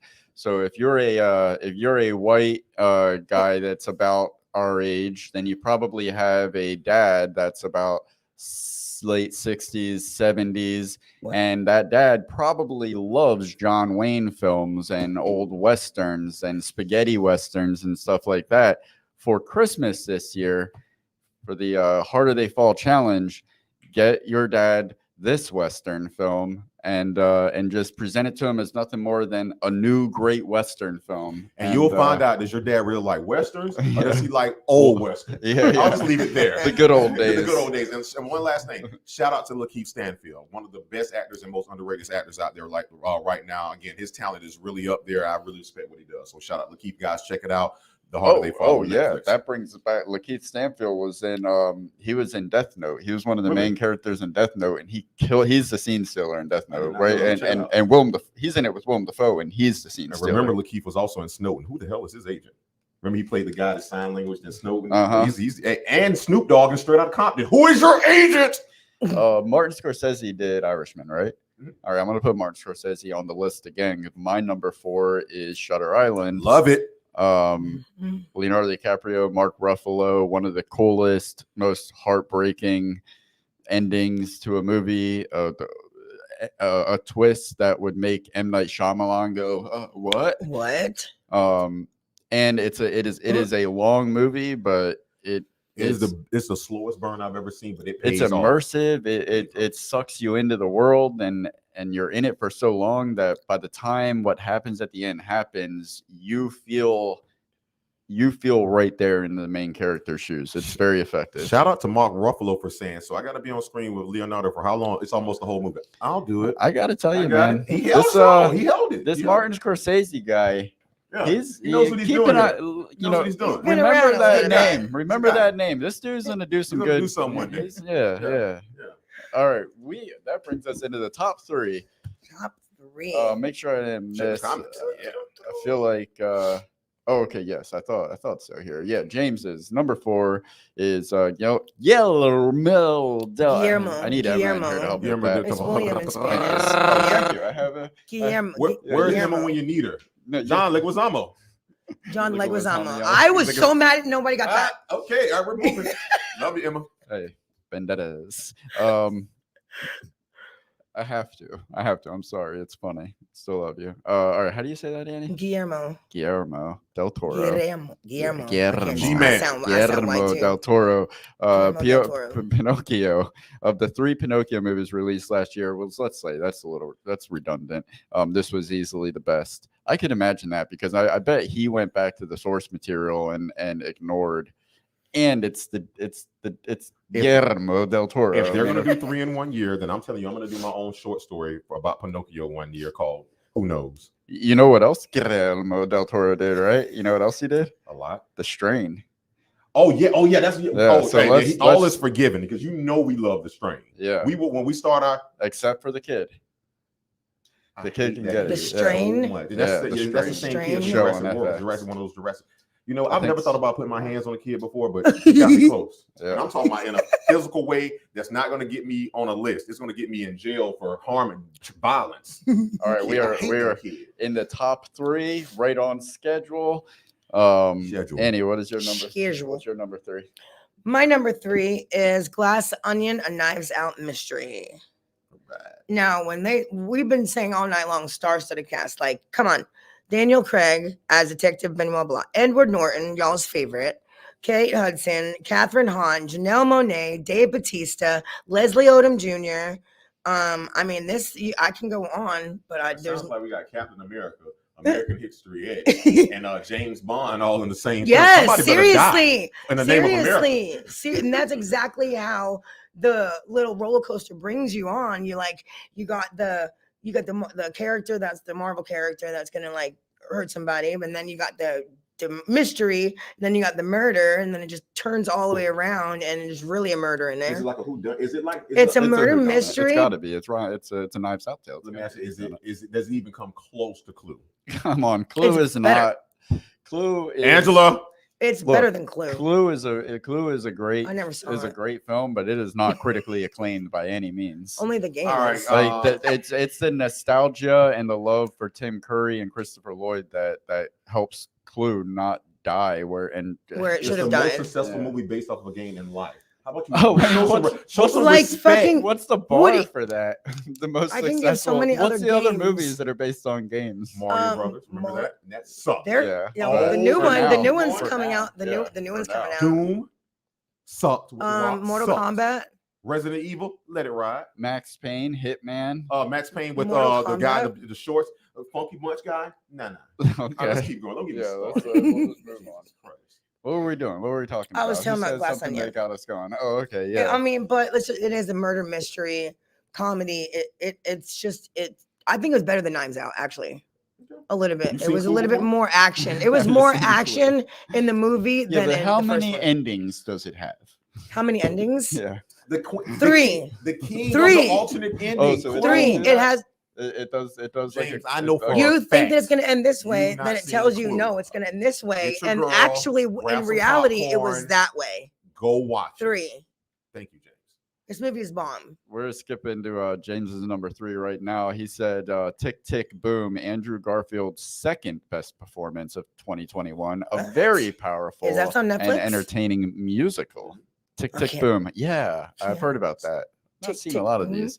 Angela says Clue is a great movie. I knew I could count on you. She was probably falling asleep. She heard me say Clue. Like, wait a minute. And your husband's being so sacrilegious over here. Thank you. Clue will always I'm being honest. I like Clue. You're being wrong, and I like Clue, but people are looking at that movie through rose-tinted glasses. No way, bro. Okay, all right, whatever. It's far from perfect, but it's great. Okay, I take that how you want to. I'm not saying it's not. I enjoy it. It's just she got not the boobs good. in the movie or something. Yeah. If you told me that this was like a movie, like a Disney original film, I'd be like, okay, yeah, that makes sense Is because it of the Disney? Tim acting, Curry's the performance set. alone, I guarantee you outshines anybody else in the movie. That's the only thing that then saves that's it. the only thing that matters. Yeah, okay. Thanks, kid. That's all, folks. All right, what's your number three? Tonight, Junior. Number 3. Listen, I'll tell you this. I'm disappointed in you, David. Okay, I'm sorry. I'm being honest. I said it's a good movie, that I like it. Somebody's gotten into that whiskey again. She can't even get your name out, but I like it a lot. No, David is when Durden being starts dumb. creeping into. Well, you're creeping. Durden and David. I like that. Durden. All right, number 3. All right, number 3. The Old Guard, Charlize Theron. Again,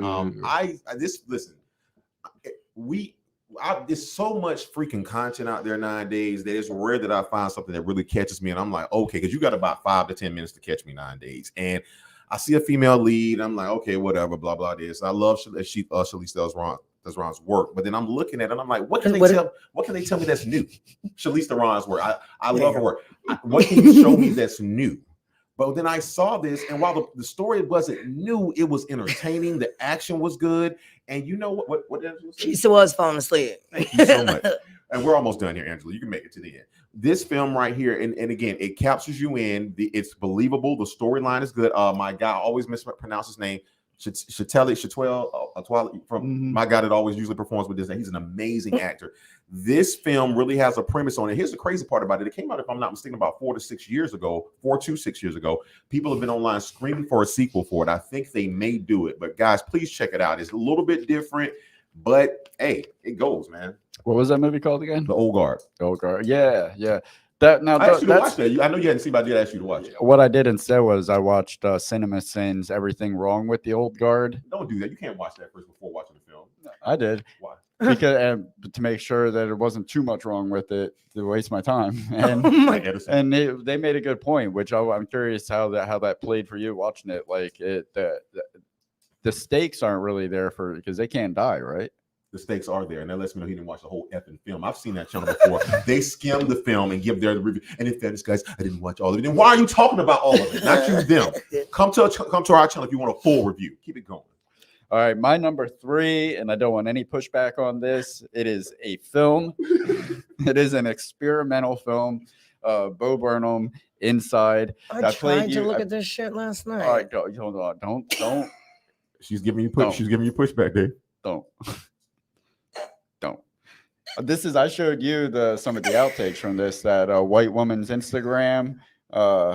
Anyway, Bo Burnham, he did such a good job on this that I wanted to do a wellness check on him when I was done watching it, only to come to find out that the whole thing was he was playing a character, but it's portrayed in a way like he's a comedian. He does stand-up specials, and this was done during the pandemic, and he does everything on his own. He's like held up in this little man cave thing, and he shoots it himself.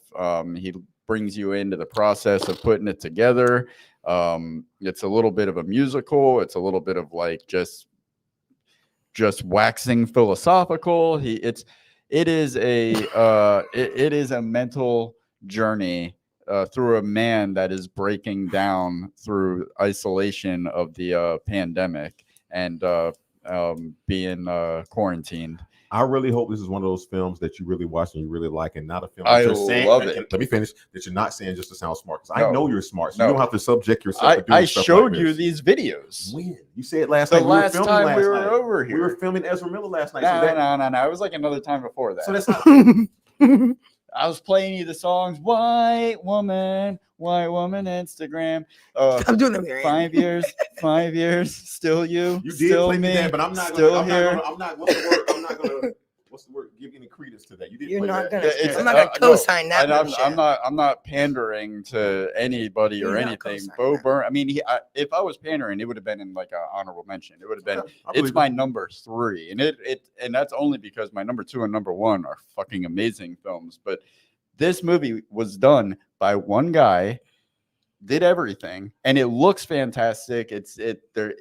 And the whole thing takes place in one room, not much bigger than this garage. And he makes you feel like you're in all these different places by the camera angles, the lighting, Okay. and he tells a really effective story with just him. Let me ask you this. Okay, in fairness, I love that you said there was the other guy. Who do we call the original one man? Did everything by himself. And what film did he do? The guy that did one man. He was like one man band. Eddie Murphy? No, you told me about him. He filmed it. He was doing everything. The guy, he's like, man, he's filming. He's doing audio. He's like, he's a one man. They call him the one man band. Like, it wasn't Denise Terror. It was. I wish I remember the things that I said to you as well as you do. This isn't ringing a bell. God, Lee, man, you heard what Mr. Clark said. It kills your brain cells. It kills your brain cells. God damn it, man. Check in on these comments real quick. Rodriguez. Is it Robert Rodriguez? Robert Rodriguez. Yeah. Why am I remembering shit for you? Yeah, Rebel Without a Crew. Rebel Without a Crew. Because you were saying things that weren't taking me but there. somehow you remember. So let me ask you, the film that he did, is it better than the one you were just talking about on Netflix? That's what I was going to ask. Because they both were done, like you said, with one person made. Well, Rebel Without a Crew, that he was being poetic when he said that. He really had a crew. Oh, he just had a okay, small crew. Okay, I got it. This So was guy really did it. He was just by himself. Okay. Yeah. All right, cool. Angela said, anything and everything all of the time. That is from A24 Inside. film. That's from Inside. But that's Everything Everywhere All at Once. It was close enough, man. Come on. I'm Yeah. sorry. James NCD says, I hate that I forgot Inside. Google fucked me. Well, James, if you're dependent on Google, If you're you're already- asking Google for your top Google- 10 Netflix films, then you're fucked yourself, James. Whoa, Just and want to give it- say. Hey, give it hey, a- James, go Google black businessman, and it's gonna say sorry, no results. You F me too. And just give it like a few years, and Google will have fucked everybody. Really? You won't be alone. Uh, Yeah, they're coming for Yeah. us. I'm just Kinda Napster. hard. They're coming for us. Coming. Number 2. Number 2. All right, it's Top on. 2. Angela said she was sleeping when she said that. She's up She now. was She's down to that she was whiskey. falling asleep. Found David's key. What's your number 2, Annie? My number 2 is Mr. Christian Bale, Pale Blue Eye. I'm not asking you. Mm. I'm telling you. Yeah. Oh, seen it yet? good. How was it? No, I Have you haven't. I fucking really seen want it? to. No. We want to see it. Ugh. You know what kept me from watching this movie is one comment that I happened to see on Facebook where somebody said it felt a little long and pretentious. And I'm like, yeah, you know what? I could see it being long and pretentious. He's never been in a short film. Okay, I'm a little slow. I never claimed to be smart, but I'm smart. What does pretentious mean again? Now to give an actual definition, I know what the spirit of it is, but it's like it's putting like, on when you ain't it's got like to. using more words than you need to. I just said putting on when you ain't got to. Okay, Yeah, so I and can like, see why you they know, would. I can to see be why a they would little say bit that because where the pretentious. story goes, you're thinking that the story is going to go this way, but actually the story is going this way. It's like a male porn star putting a sock in his pants. Mm, Why you do that, man? You have to. yeah, it's We redundant. know you're packing. You know you're moving. Mm-hmm. How is Christian Bale on it? Does he is he like over the top Christian Bale, or is he? No. He's reserved. He's bad. He's very reserved. He was Put that cover up again. his character is a drunk, an old drunk veteran. Oh, good. Old drunk veteran detective. Set in the 1830s. I see we got Robert Duvall. He goes. The gruesome grisly murders are in a military academy, and one of the cadets right here in the bottom right. That's played. I forgot who plays him, but it's Edgar Allan Poe. Isn't that guy from The Office, Royal? If you say his name, I'll tell you it. I'll say yes, it is. I don't have it written down, but if It you looks say like it, Toby, but that's not Toby Flenderson. no. No, I thought it was like an It's- intern. I or forgot what his something. name is. If you say it, I'll know it. But I mean, this movie, I can understand why they say it's like that because it does. It's slow, and you think you see it going one way, but then it comes in another little twist and turn. And with the Edgar Allan Poe jumped into it, it kind of like tells a grisly story, like a demented story. You're thinking you're watching a movie about the crime, but it's actually a story because you know how Edgar Allan Poe would write the poems about grisly, nasty, ugly, dark poems. I And wanna check this so this movie it like goes that route. And I'm just saying I would do the same motherfucking thing for my daughter in a heartbeat. Avenge her the way this fool, Mr. Christian Bale, avenges his daughter. Okay. We'll telling have you. to- We've been Angela and I came this close to watching it. I can't remember what we watched instead, but My this is- number one. I was too worried about. I was like, My this number movie- one, Really?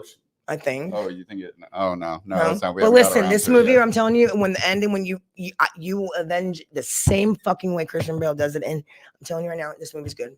Great fucking Signing movie. off on it, guys. I had a whole hit list of motherfucking movies over here. Okay. A whole hit list. Whoa, what's your Right, number right, two? right. Number two. It's your All shit. right, guys. All right, let's get dangerous here. Ooh. Spend all your money. You want to go party? You want to go rave? You hear about this great event finna happen and all the hottest acts from around the world. Don't you understand how bad something has to go wrong for the Where you go? entire world to find out how bad it went? They've made documentaries about it. People have been sued. People have been in jail.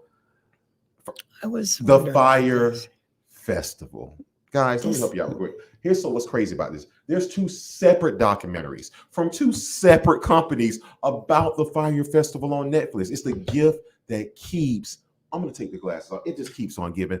Here's the thing. You know when I wouldn't have went? When I read who was over the Fire Festival. I would Joe- have threw up. Say it. Say it. Ciao, Roo.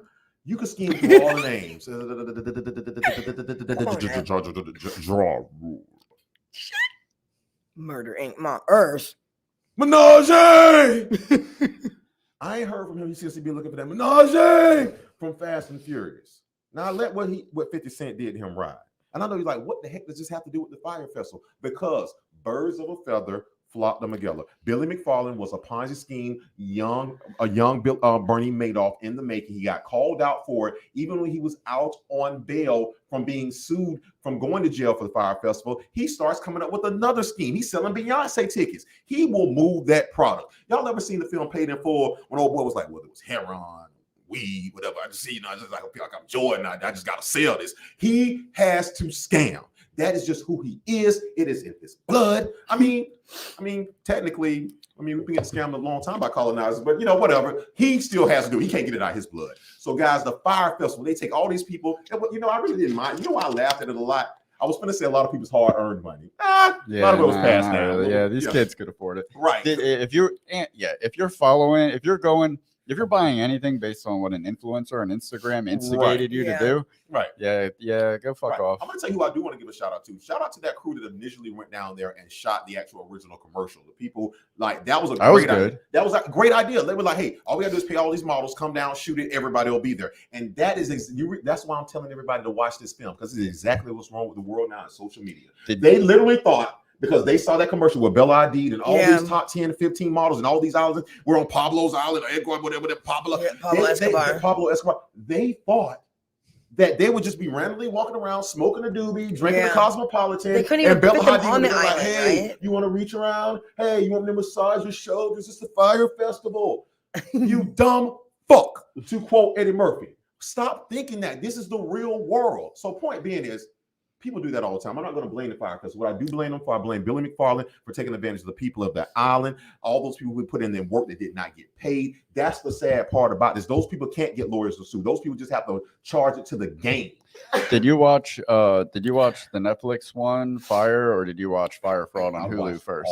I know, but which one did you watch first? Oh, the one for the Netflix first. Okay, see, that's I would say that that Fire on Netflix is so good that I watched. The story was just so compelling. When I got done watching Fire Fraud on Hulu, and I saw that Netflix had done it too, like, I don't even care if they recant everything, or if they just like recap every single thing that I just watched. It's so compelling. I want to see it again from a different angle. But Netflix did such a good job. Like, I didn't feel like they were really rehashing anything.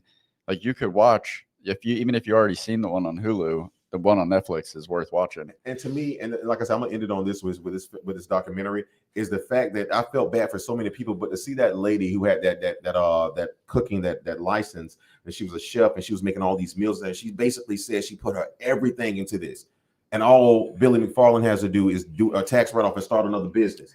She has to start her life over, and that's what people don't talk about. And so when you see things like this, it gets you to see that some people they'll do anything for $1 and they don't care about the collateral, but such is life.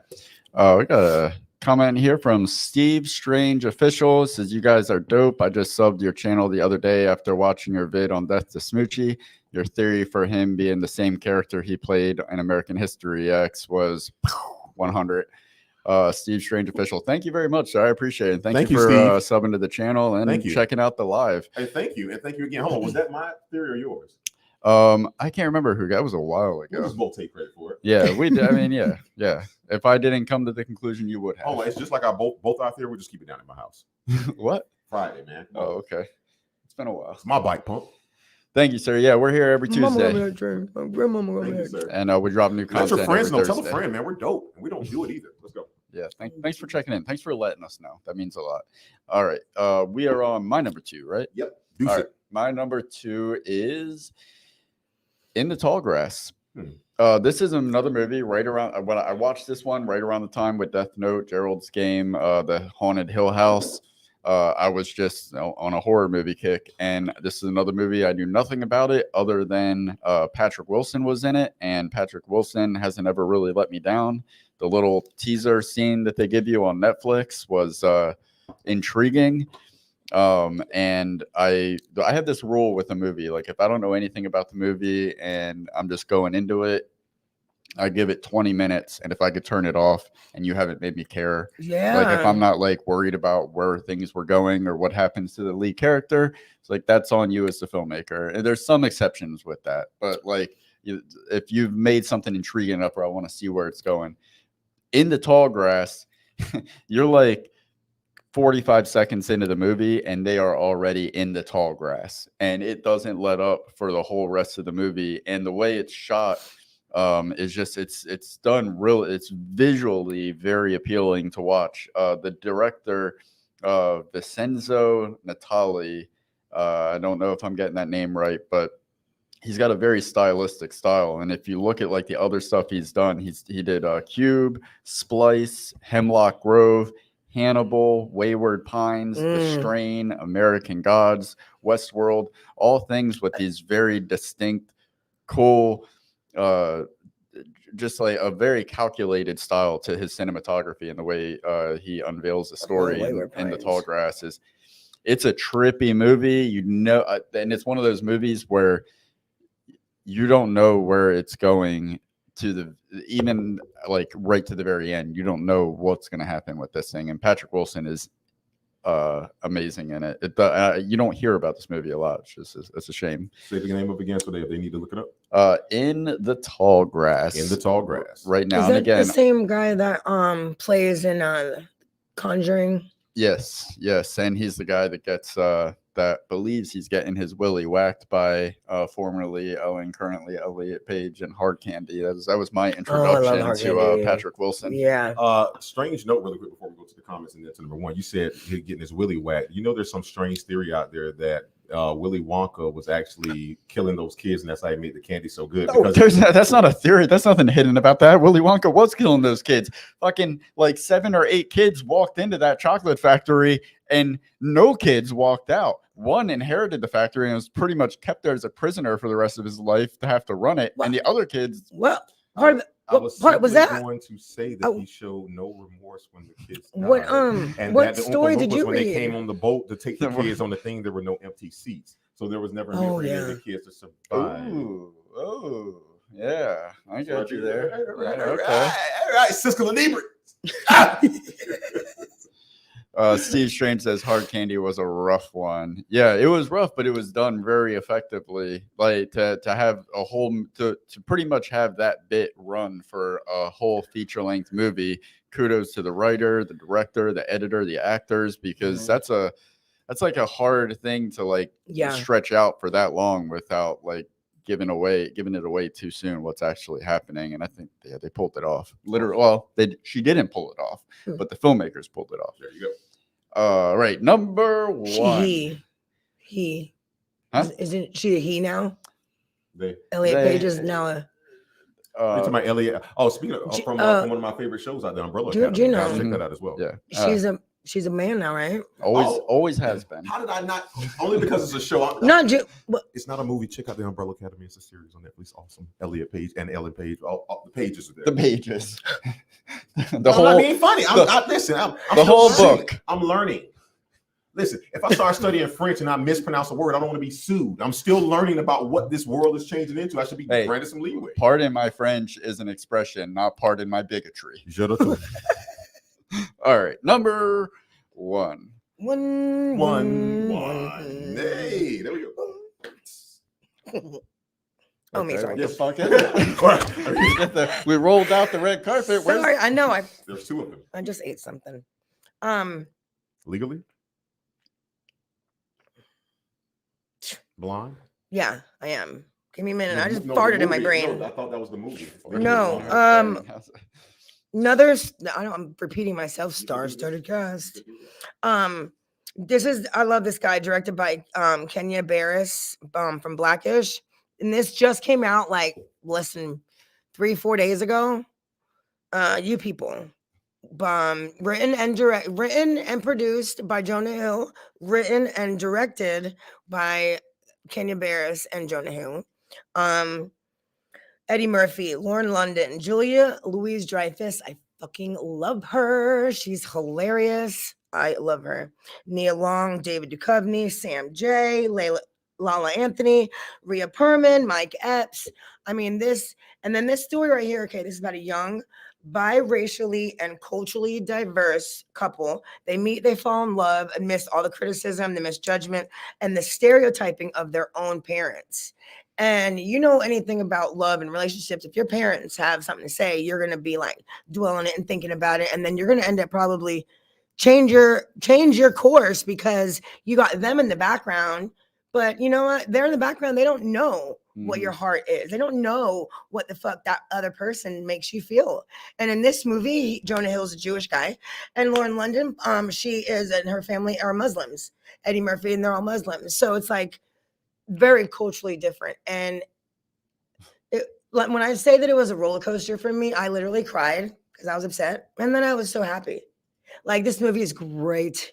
And I give mad props to Jonah Hill. I can't wait to watch this because I feel like they have that show out there, Blackish, and I just feel like they were Blackish, turn into a film and grow. Maybe the reason why I want to watch, even if it's not a great film, I know it at least gets us to have a discussion. We got to have the discussion before we can talk about solutions, and people don't even want to have the discussion anymore. And I think Kenya Barris, the writer and director, hits on that a lot because also in the film, Jonah Hill also has a podcast with his black gay best friend that's a female that and I thought about you guys. It was awesome. Why? I heard black best friend, and then I heard a lot of words. Gay and female. Not there's anything wrong with that, Seinfeld. But I mean, it was just everything about this movie. It hits from all the cultural, society, just everything that deters someone from living their best life, living their life. You know what I mean? And it's a really, really fucking good movie. And Jonah Hill did a mass. And I kind of want to see Jonah Hill's thing with his psychiatrist. Psychiatrist. I do want to see that. That's, oh my God. So like we need to do a thing on series because don't too much. We got some. I love me some. Yeah. So, but this movie is number one on my list and number one for a reason. This movie is really, really good. I will. Now what do you mean by you people though? You people that fucking talk shit all the damn time, and you people that want to stick your nose in other people's business, and you people that think you know something about my life, and you people don't. I thought when they said you people, I thought Steve says there haven't been many good comedies the past few years. The trailer looks hopeful though. Great cast. They seem to come at it in a pure comedy way as opposed to typical PC Hollywood. So they do a skit, one little part about I haven't seen it. Slavery. I know that you'll see it in the trailer. It's in the trailer. It's in the trailer. I gotta go in fresh. It's in the trailer. I think I don't watch the trailer. Put the trailer on. Spoiler alert over here. No, it's on the trailer. It's in the trailer. Can I just finish? Let me know when y'all's done. I'll be back. I can't hear that part. I'm good. All right, she's good. I'm good. You know I can't hear. I'm finna call all. What part? The part that they use to promote the movie. Listen. When a girl says don't look at her diary, you can't peek in a little bit. When a man who loves movies says I don't want to hear any about it, I love you guys. Thank you so much. Go see the film, guys. Before you get to your number one, James's number one is Marriage Story, a very moving look at divorce. Scarlett Johansson and Adam Driver give great performance. I haven't heard of this. This is new. It just got on Netflix about a couple weeks ago. This is new. And White Noise is on there. White Noise is on Netflix. Is that Michael Keaton movie? That's the one that you wanted to see. White Noise. Oh yeah. That's Yeah, that the other one movie with the Adam tall, Driver. weird-looking, skinny Scarlett guy. Johansson's in White Noise. No, Adam No. Driver's in White Oh, Noise. No, one of the movies. I will be checking Marriage Story out. I'm Yeah, sure I'll be Angela that will. just came Wow. on Netflix. That just came same on. thing. All right, what's your number one, sir? All right, number one, we've already mentioned it here, but I'm going to bring it back up for several reasons. Let's start off with number one. Hey, it's not often you get to work with someone you really love, something you made in life. And me and my daughter on this very channel reviewed the film Don't Look Up. Leonardo DiCaprio, Jonah Hill, Kate, I'll see you soon, Blanchett. This film on so many levels came and spoke to me in so many different ways. We love the film The Matrix, and we talk about it a lot because I say it really relates to life so much. And if The Matrix was related to me about life, this film is like almost reality mocking fun of itself because they do it. They don't apologize for it. They basically peel back as much as they can without getting censored. The glasses on our red, white, and blue colored glasses. No and doubt. let us really see what's really going on, how ignorant we are. Even when the truth is presented to us, we don't even want to see it, even if it's right there.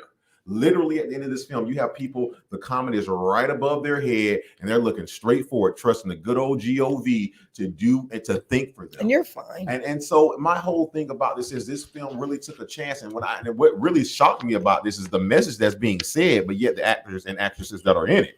Because usually certain actors are protected from certain films that are going to put propaganda out there. And I didn't expect Jonah Hill to be in it. I didn't expect Leonardo DiCaprio to be in it. I expect actors who've been ousted. I expected to see, what's my guy, Demi Moore's ex. I expect to see the Ashton Kutchers of the world, or the Rick Moranis, or the Corey Feldmans of the world. I expect to see the people who've been ostracized. That girl's standing outside of Nickelodeon. Not that. They had all they had to say to Leonardo DiCaprio is, "Hey man, we got this movie that's hopefully going to wake people up about climate change." Yeah, and he's all in it. Well, there you go. If there's one thing that Leonardo DiCaprio loves more than acting, it's saving the world. Well, if there's one thing I know more than anything than being a great dad, it's films. And this film here really touches, it's almost like watching Armageddon, Waiting to Exhale, Newsroom, Dumb and Dumber, freaking Snowden, Tyler Perry. And I mean, I did just say Tyler, and it's not Madea. He's in it. Tyler Perry. So that's a rare appearance. So we're getting as a man. Right. And he identifies that way in this film. And you know what? His range is so good that it's believable. He's had on a dress majority of his career, but he can still play a man. He made me believe it. So the acting is on point. You got Steve Strange on your side. Yes. That ending was 11 out of 10. Hundo. What you talking about? And again, Steve, if you know what I'm talking about with the ending, we're talking about the recreation of the Last Supper. I said the only scene I saw like this that could compare to it was in the End of Signs, where they all ate what they wanted. So the ending of this film, it really got religious with the Last Supper. And if I'm gonna go other than in my sleep, that's how I want to go. I haven't had beef or pork in 11 years. So my last meal, give me a bacon cheeseburger from BurgerFi. I want a bunch of Blue Moons. Give me some candy. Give me something to smoke. And earmuffs, Jalen. Give me something to poke. And let's have a great night, guys. It's been a good world. Chad came back with the Stutz. He said, so good, it'll change your life. Deep stuff. Yeah. And then Steve said, why is Chad here but not here? Right? I just realized that. He's watching to determine when he needs to get here. He does know we're on number 2, right? Or number 1. Right? Number 1. I'm sure he'll pull up soon. Pull Steve up said, to my bumper, baby. the acceptance gave me goosebumps.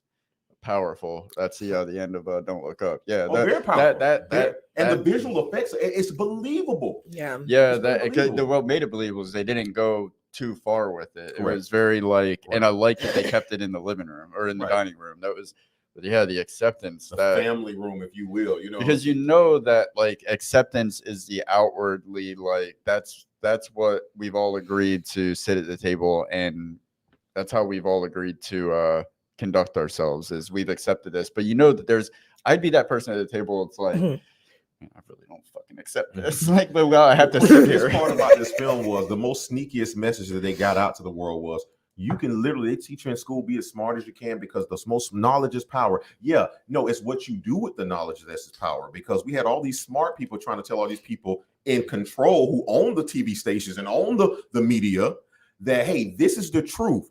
Then once you give the 100% fact to the people who own the media, they decide what is true. So that's the danger. It's not the smartest people. It's the people who have the smartest technology to get to the masses of people to tell them what they want them to know. That was a sneaky message in it. Yeah. Go watch it. Don't tell them I said so. I'm off the grid. All right, my number one is it's from a film that a director who did a film that we covered recently, Adaptation, Charlie Kaufman. And really, Charlie Kaufman is the only reason why I turned this movie on. He's one of those directors, Charlie Kaufman, Wes Anderson, Quentin Tarantino. It doesn't matter. I don't care what it is. If they did it, I'm going to watch it. So this one was the first time that Charlie Kaufman did a movie, went straight to Netflix, I believe. Or no, maybe it was one before this. I don't care. It doesn't matter. I'm thinking of ending things. This has Jesse Plemons, Jesse Buckley, Toni Collette. It is just such a unsuspecting. It comes out of left field.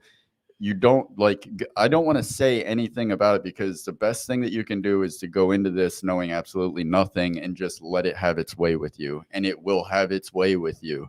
It's shot in standard definition, which is like really, after like widescreen, like blew our minds when things went for the first time. Well, we've been around widescreen for so long now that when you go whoop, now I have that effect again. It's like, oh man, I'm boxed in. It's this claustrophobic feeling. It's used really effectively throughout it. And I won't say anything about the film other than it is just like the perfect, before you know it, you realize that you are experiencing a simulation for what it feels like to be in the mind of somebody who is mentally unstable. And Charlie Kaufman it's him at his absolute best, and Jesse Plemons is fantastic in it, and Jesse Buckley is incredible. I remember you asked me to watch this film, and I had no idea what to expect. And I have to be honest with you. To be honest, I'm surprised it is on Netflix. But no, I'm sorry, the adaptation as far as what we covered here. And you said it is on Netflix still? Yeah. I just want to say that people should really go check that out because, again, you don't. Oh, no, not Adaptation. Oh, I'm sorry. I thought that was not. on Netflix. No, Adaptation is not on Netflix. Okay. I'm thinking of ending things. I'm thinking of it. Yeah. Well, here's the thing. When I first saw that title, and I haven't finished it, I can say I started it. I went into it thinking I was going all Jack Kevorkian with it. So I haven't finished it yet. But am I wrong? Yes. Okay. Then tell me less. All right. Yeah. All right. So that is now you have at least like 30 movies that you know are going to be awesome. That those honorable mentions. Well, you guys had the one. I don't care. I care a lot about with the woman on the helicopter. We mentioned other films too while we were on here too, so it's all right. But yeah, you got plenty that should be in your watch list now that you can rest assured are excellent films that are worth your time, with the exception of like one that tries to take 3 hours of your time. There's another better Scorsese film that'll take 3 hours of your time and actually pay off at the end. It's Shutter Island. You know what would be wild is to watch Shutter Island, do the Scorsese challenge, the Scorsese NyQuil challenge, take one NyQuil and then try to watch Shutter Island and The Irishman back to back without falling asleep. Oh, You're going to need to take something else if you're going to make it through those. And with that being said, guys, one of the things we want to tell you is this. Of course, you can also contribute to the show. And I'm not just talking about monetarily. If you have ideas for these lists that we do once a month, of course, put them in the chat, send us an email here, reach out to us here at our social, or just, hey, really reach out to us if you actually know us. And actually here, before we end this, we got a couple of things coming up, David, don't we? Yeah, the only thing I want to mention is this Thursday where we got Devil's Advocate. We're doing Ezra Miller, and boy, oh boy, it's quite a. Trust me, it'll be here in a flash. That's all I'll say. And the other one thing, we might not be here afterwards. The other thing I did want to mention again, guys, check us out. Go if you haven't missed. We've definitely Durden and Emma covered Philadelphia. That's recently on the channel. We have a couple of new segments that are going to be coming out. But one thing that we did want to mention was March Movie Madness. Stay tuned. It's going to be a great game coming out, guys. There's going to be a lot of other channels. They're going to be competing for the ultimate prize here. No financial reward, but it's going to be the ultimate prize. So details on that coming soon. But other than that, please welcome back Annie. Annie's back, guys. She's here to stay. We're here to play. And Dave, show them how we ended our way.